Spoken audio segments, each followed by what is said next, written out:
जय माता दी। प्रिय मित्रों, कैसे हैं आप लोग? उम्मीद करता हूं कि आप सभी लोग स्वस्थ और प्रसन्न होंगे।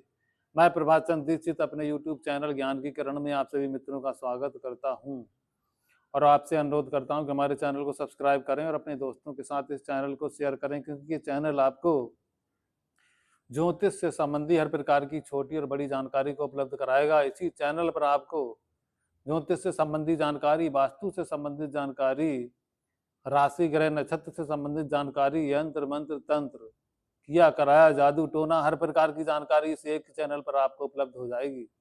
हर सब्जेक्ट पर बारी बारी से बात करेंगे। आज बहुत ही महत्वपूर्ण सब्जेक्ट पर बात करने वाले हैं कि आपकी पत्नी की आयु कितनी होगी। आपकी पत्नी कहीं आपको कमाई वाली तो नहीं प्राप्त होने वाली है, ये नवांश कुंडली के अष्टम स्थान से ज्ञात करेंगे। आइए देखिए, सबसे पहले यहाँ पर हमने मेष लगन की कुंडली बनाई है। नंबर 1 लिखा, इसलिए मेष लगन। नंबर 2 लिखा होता तो वृषभ लगन, और नंबर 3 लिखा होता तो मिथुन लगन। इस प्रकार से आपको समझना है। नवांश कुंडली का निर्माण भी नंबर 1 से शुरू किया। नंबर 1 लिखा, इसलिए मेष लगन। नंबर 2 लिखा होता तो वृषभ लगन। नंबर 3 लिखा होता तो मिथुन लगन। इस प्रकार से आपको अपनी कुंडली देखनी है और समझनी है। अब देखिए, यहाँ पर सबसे पहले ये अष्टम स्थान है आपका।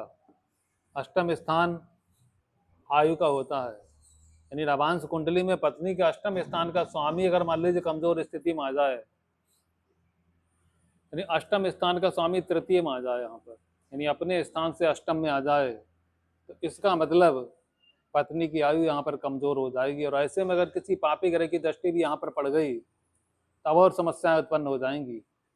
तो इसका मतलब पत्नी की आयु कमजोर हो गई, तो यहाँ पर आपको सावधान रहना है। और इसके साथ साथ जो परिवार के लोग जो हैं उनसे भी कहीं न कहीं समस्याएं उत्पन्न होगी, क्योंकि अष्टम स्थान पत्नी के परिवार का भी है, धन का भी है, और धन की स्थिति भी डामाडोल रहेगी। पत्नी का स्वास्थ्य भी यहाँ पर खराब रहेगा और कई प्रकार की परेशानियां प्राप्त होंगी।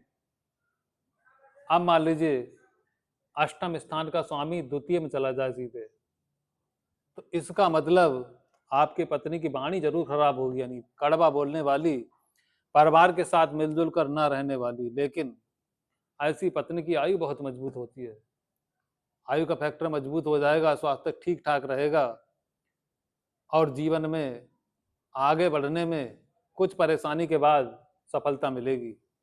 अब देखिए, अष्टम स्थान का स्वामी मान लीजिए द्वादश में चला जाए, 12वें घर में चला गया, इसका मतलब आपकी पत्नी खूब यात्राएं करने वाली, और उसके स्वास्थ्य में यहाँ भी परेशानी उत्पन्न होगी।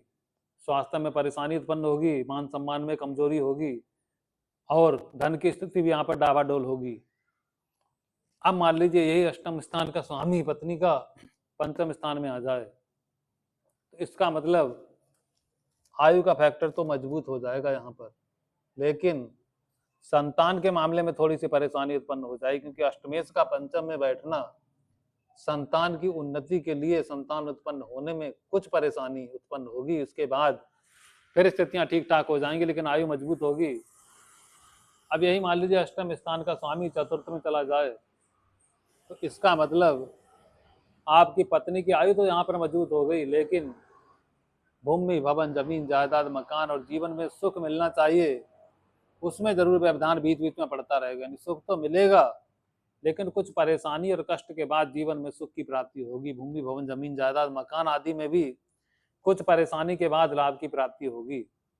अब मान लीजिए अष्टम स्थान का स्वामी दसम स्थान में चला जाए, तो इसका मतलब आपकी पत्नी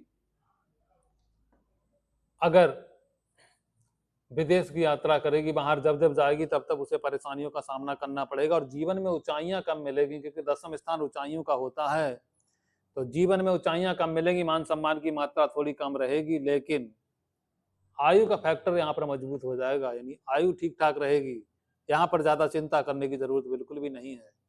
अब देखिए, अष्टम स्थान का स्वामी लगन में चला जाए, तो इसका मतलब आयु तो यहाँ भी मजबूत हो गई, लेकिन ऐसी पत्नी क्रोध करने वाली, अपने पति के साथ मिलजुल कर ना रहने वाली और अपने आप को ही सर्वे सर्वा समझने वाली होती है। तो यहाँ पर दाम्पत्य जीवन में थोड़ी सी परेशानियां उत्पन्न हो जाती हैं, और लेकिन आयु यहाँ पर मजबूत हो जाएगी।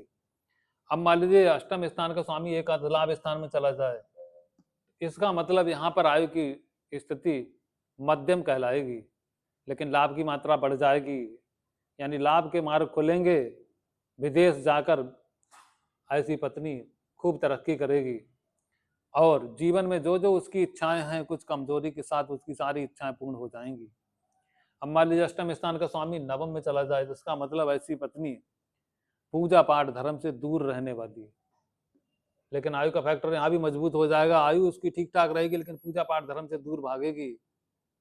अब पूजा पाठ धर्म अगर करेगी तो केवल दिखावे के लिए ही करेगी। अब मान लीजिए अष्टम स्थान का स्वामी छठे में चला जाए और किसी पाप ग्रह की दृष्टि में आ जाए यहाँ पर, तो यहाँ पर विपरीत राजयोग का निर्माण हो जाएगा। आयु तो जरूर यहाँ पे कमजोर है थोड़ी सी, क्योंकि अष्टम स्थान का स्वामी रोग में चला गया, यानी पहले रोग फिर मृत्यु, मृत्यु तो कष्ट भी यहाँ पर प्राप्त हो सकता है, लेकिन अचानक से उन्नति जबरदस्त प्राप्त करने के यहाँ पर योग है, क्योंकि विपरीत राजयोग बनने के कारण अचानक से जीवन में धन की खूब प्राप्ति होगी। स्वास्थ्य भले ही गड़बड़ रहेगा लेकिन मान सम्मान ठीक ठाक रहेगा यहाँ पर, यानी कंपटीशन क्रॉस करने के बाद जीवन में यहाँ पर सफलता ठीक ठाक मिल जाएगी। अब मान लीजिए अष्टम स्थान का स्वामी सप्तम में चला जाए, ऐसी पत्नी पति को ही मृत्यु तुल्य कष्ट प्रदान करने वाली, यानी पत्नी जो है पति के लिए ही मृत्यु का कारण बनने वाली यहाँ पर बन जाएगी। और पति अगर व्यापारी हैं तो बिजनेस में भी कई प्रकार की समस्याएं उत्पन्न हो जाएंगी, विदेश में जाकर भी कई प्रकार के कष्टों का सामना करना पड़ेगा। लेकिन आयु यहाँ पर पत्नी की मजबूत हो जाएगी लेकिन पति की कम हो जाएगी, क्योंकि अष्टम के स्थान के स्वामी के पास मृत्यु है। मृत्यु कहाँ गई? पति के स्थान में गई, यानी मृत्यु चलेगी पति के पास। इसका मतलब पति की आयु यहाँ पर कमजोर होती चली जाएगी, पत्नी की बढ़ती चली जाएगी। अब मान लीजिए कि अष्टम स्थान का स्वामी तृतीय में चला जाए, यहाँ पर तो हम आपको पहले बता ही चुके हैं। तो इस प्रकार से अष्टम स्थान का स्वामी आयु का है, और यहाँ पर अष्टम स्थान का स्वामी जितना ज्यादा कमजोर स्थिति में होगा आयु आपकी कमजोर होगी। तो इस प्रकार से हमने आपको इस वीडियो में पत्नी की आयु कितनी होगी बताने का प्रयास किया। अगले वीडियो में बहुत ही जल्दी आपसे मिलते हैं। जय माता दी।